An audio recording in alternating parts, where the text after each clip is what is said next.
You may be seated. Dear brothers and sisters, this is the fourth Sunday of Easter, and it is the Sunday that we call the Good Shepherd Sunday.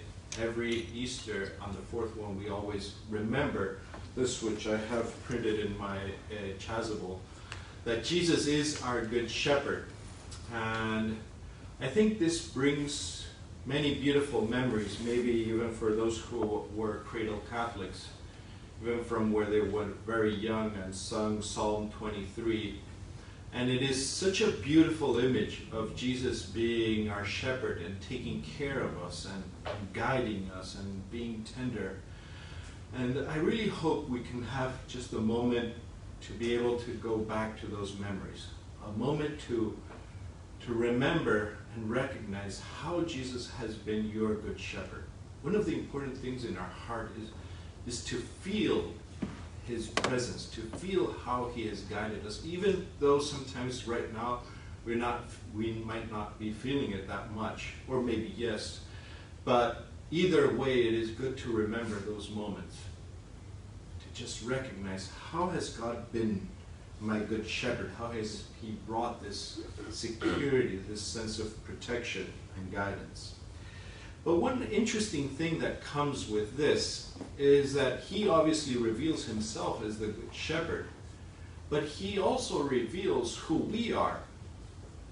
We are the sheep, and of course we've already got used to that fact, and it's kind of normal, but if we think about it, it sometimes might be a bit, disturbing, I would say. When I was thinking about it, I said, well, Jesus, you could have chosen like, you are the eagles, or you are the lions, the tigers, the bears. I don't know how many teams here in America have their mascot as the sheep.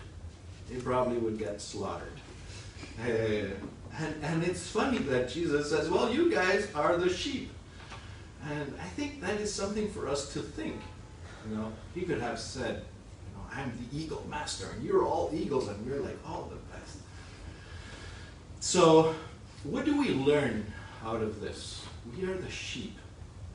Well, sheep are very vulnerable and need protection. Sheep are also very easy to distract.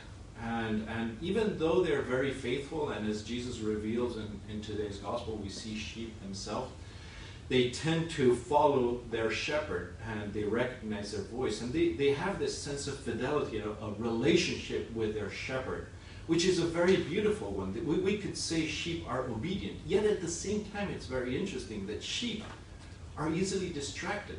If you don't bring them back, and that's why they have these shepherd dogs to put them together, because they will wander off. And sometimes that also happens with us. That even though we want to follow our Lord, and even though we recognize him as our shepherd and want to be with him, sometimes we just wander along and we start to see a YouTube video, and it's 1, 2, 3, 20, 30, 50, 60, and whoo, there we go. 3 hours went away. Or we start one game and or we start one gossip and it's so easy to just, and these are not really bad things, they're also worse things. But what I say is how sometimes our heart just gets distracted. It's easy to get distracted, to lose the focus of our good shepherd. And one of the things he says here, and he will continue to elaborate much more during the whole chapter 10 of the Gospel of John, is this concept of knowing him. I know my sheep, and my sheep know me. And I think that's a really good question. Today in the office it asks, do you know your shepherd? And here I don't want to go into this perfectionist realm. I am sure in the knowledge of God there is from white to black. There's all a large grayscale, and there's a whole journey of getting to know him more. And St. Paul says the objective of our life is to get to know God. And we start little by little, and little by little we get to know more of him. So there's no yes, I know him, no, I don't. Well, we're somewhere between, and each one is in that path of getting to know him better. But I think it's very interesting in the context of Easter that this is said, because we have been listening to different people, Mary Magdalene, the disciples of Emmaus, Peter, different persons during this time that finally got to recognize him, finally got to see him, to know him. And I think that click, that moment, is one of the things that we are all aspiring and desiring to get to know him more, to realize the presence of God in our lives.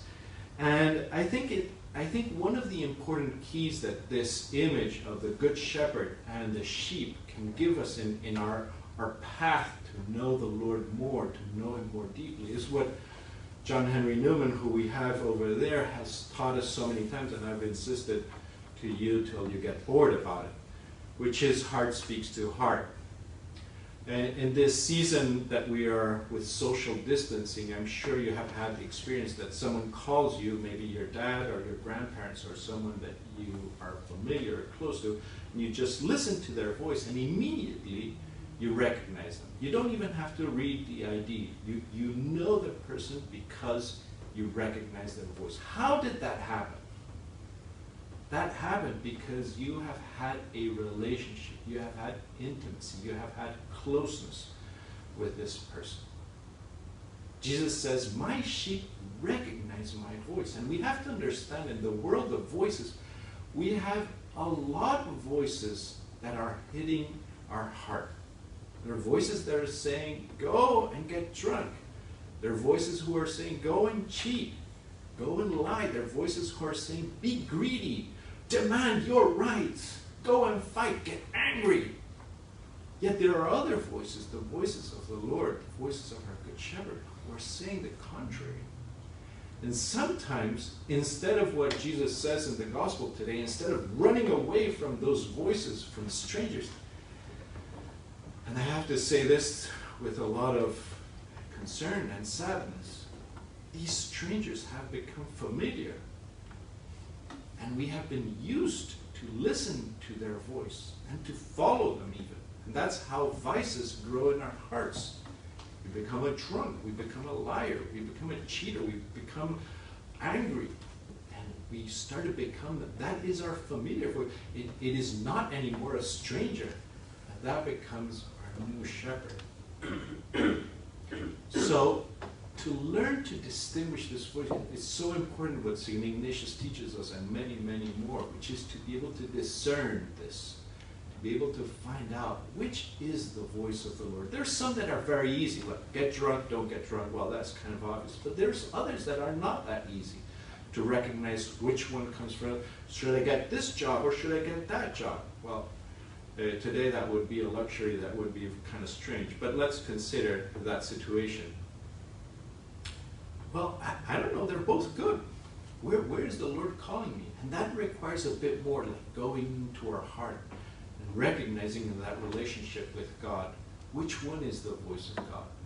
The key, dear brothers and sisters, as I said before from St. John Henry Newman, it is heart speaks to heart. If we have a constant relationship with the Lord, if we pray daily, if we have that love for the Lord, if we have that intimacy with the Lord, if our Mass is celebrated with care, if our relationship with God is taken with care, little by little you'll recognize the voice of the Lord.